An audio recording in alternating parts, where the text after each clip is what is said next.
Welcome back. You're doing a fantastic job setting up your data tracking guide here for your student.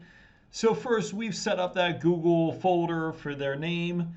Inside that folder, we now have the Google Doc for their tracking guide. We now have a Google Sheet that's going to collect all the data, and now we need to create Google Forms for each goal. And that might sound daunting, but it's actually a lot simpler than you realize. So let's go ahead and get started. So we're going to go ahead and press that new button in the top left, and we're going to find the Google Form button, and we're going to click it. It's going to open up the goodness into our Untitled form. So what we're going to do is we're going to call this form. For me, I'm going to call it Test Student since I don't have initials, but you might find it easier to use student initials rather than their last name. And I'm going to do space, and I'm going to call this Goal 1. And what I'm going to do for the form description is I'm going to take what we have from the IEP, and I'm going to put that in the form description for this one goal. It says by October 2021, test student, and it has what we are trying to measure here. And let me read the whole thing. It says we'll solve whole number and decimal multi-step problems to include word problems that can include addition, subtraction, and multiplication out of 3 out of 4 opportunities as measured by student work samples and data collection. So we got to do 2 things with this form. Is we got to collect the data, and we have to collect work samples. And it's super easy to do. So very first thing we're going to do is we're going to click on that untitled question there, and we are going to repaste in the IEP information there. And really what we want to do is we want to collect a percentage of the percent correct for each time the student does this type of assessment. And so what will happen is, in order to do that, we're going to change this from multiple choice to short answer. We're going to click on the 3 dots and add a description. And in this description, we will put, please add a value between 0.0 and 0.0, meaning all incorrect, to 1.0, meaning all correct. So every percent, so if we have 60%, if the kid scored 60% on this, you would put the teacher would put 0.6.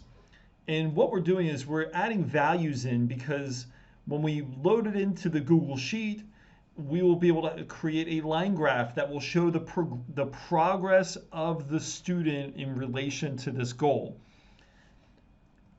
So what I'm going to do is I don't need to really mark this required. So I'll kind of leave that right there. You might ask for it to be required, but then that means that they have to put something in even if they're just submitting a work sample. But for the sake of this, I'm going to mark it as required, and then I'm going to add a question. And for this one, I'm just going to put student work sample. And in doing this, instead of that short answer, I'm going to do file upload. And this is going to let responders upload files to Drive. So I'm going to hit continue. I'm going to let them submit 5. I'm going to change this to 100 megs, even though that's way too much. But you know, if we're taking a screenshot and it's a couple megs, you want to make sure that people are able to upload it.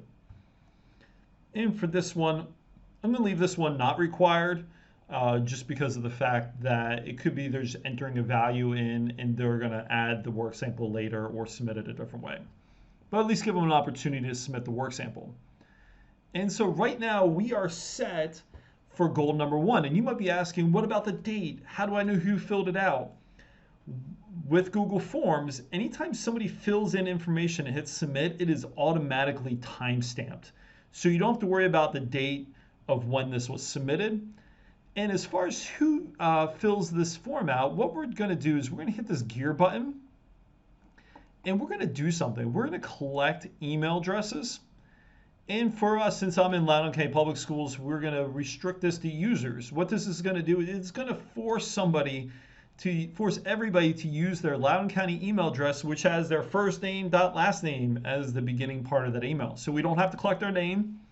We already know it's a math goal, so it's coming from the math teacher. and it is already time stamped. So we're going to go ahead and press save on that. And we're just going to take a look at what this is going to look like for the teacher. So I'm going to hit this preview button here. And it says test goal 1. It gives the information. It says we're going to collect a bunch of information from you. And all the math teacher has to fill out is how they did on the assessment. Say they scored a 55, so it'll be 0.55. They add a work sample and then hit submit. And so what will happen is this math teacher, they might have maybe 4 or more opportunities lined up for the student to show proficiency and mastery with this goal. And this is just the first attempt. And then when they take the second attempt, they're going to add that value in, and then the third attempt and the fourth attempt. And they're going to repeat those things to see if there can be proficiency and mastery based off of this. So we know this looks good, so I'm going to go back over here to my form. And it says untitled form. Uh-oh, if I just click once up there, it actually takes the title from here and it adds it as the name of it for my Google Drive. And we are all set for goal number 1. So now we need to just kind of repeat this process for student goal number 2 and number 3. But if you notice something that just happened in my Google Drive, I now have a folder that says file responses for goal 1. This is actually the folder for all of the work samples that are going to be submitted in relation to goal 1. So now the teacher doesn't have to hand you pieces of paper. They can snap a picture and upload it to this Google form, and it's automatically saved for you in this Google Drive folder. It's fantastic. So what we're going to do, let's go ahead and do goal 2 and goal 3, just so we can repeat this process and get a good feel for it. This is obviously the longest part of the process, but just the repeat, it's always a good thing. So I'm going to hit the new button in my Google form. I'm going to highlight my information for goal 2. So I'm going to copy that. And I'm just going to I'm going to repeat the process. Test students, I still can't spell, which is amazing. And we're going to call this goal 2. Informed description, I'm going to paste the IEP goal there. Untitled question, I'm going to paste it again. And so for this one's going to be a little different. So each one of these goals, we have to really think about what type of data we are going to collect here. And so for this one, it says this test student will complete work he is assigned and turn it in on the due date on 4 out of 5 opportunities as measured by the teacher charted data. And so obviously, we're gonna do something for this. So our first one is we're gonna do yes or no. So yes, did they turn it in? And Google does this thing called suggestions right here. So we're gonna click on yes and no for this one. So we're going to leave this one multiple choice because we like that. So we're just seeing the number of times that he turned it in or didn't turn it in. And now we're going to add another question. And this one, you might think it's going to be a little redundant, but it's not really going to be redundant. So what we're going to do is we're going to add this one. We'll call this date of assignment. And so this is different than the date that the teacher fills out this form. And so this teacher might be filling this out during an IT team meeting where they need to fill out, there was 3 assignments this past week, and they're going to fill this form out 3 times. And so what this is going to do is going to give them the date of the assignment as well as did they turn it in. We want to make sure that this is required. I probably should have made this one required as well, which I'll go back and do that. And so that is all we're doing for this form. So once again, we're going to set this form. We're going to hit the gear button. We're going to collect emails, make sure we restrict it to Loudoun County Public Schools. We're going to press save. And let's go ahead and make sure we click where it says Untitled Form in the top left. So that way it gives it the appropriate title in our Google Drive. We'll press the eyeball. And this is the way it will show for the teacher filling out this form. And so it's really simple. Did they turn in that assignment? Yes. And then they can go back and they can pick whatever date they need to. So on the 24th, they have submitted that assignment. They press submit, and then they can fill it out again, and again, how many times they need to for this. And so the data is going to be really nice, because what will happen is you'll see how many times that this student has either done his work or not done his work. And then as an IT team, you can sit down and actually figure out some appropriate strategies to help the student out.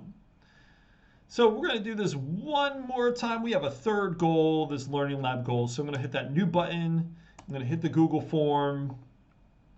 And you're doing a great job hanging in there. I know this is my longest video, but it is worth the time, effort, and energy. And I still can't spell test student. Oh my goodness. Come on, Bill. You got this. Test students. Oh, goal 3. What I'm going to do is I'm going to grab the statement in here. So we have our Learning Lab statement. Does test student use Learning Lab efficiently? And then we're going to paste the wordage right there. And this is going to be, we're using a Likert scale for this one. So we'll do a 1 to 5 for this linear scale. So 1 meaning they never use that time, and 5 being they always use that time. So give them the points like 5 out of 5. You did a great job. Or 1 out of 5. You know, we have a bunch of work to do. So we're going to make this one required, and then we're going to go ahead and add a new question, and then we can, for this one, we are going to put the phrase,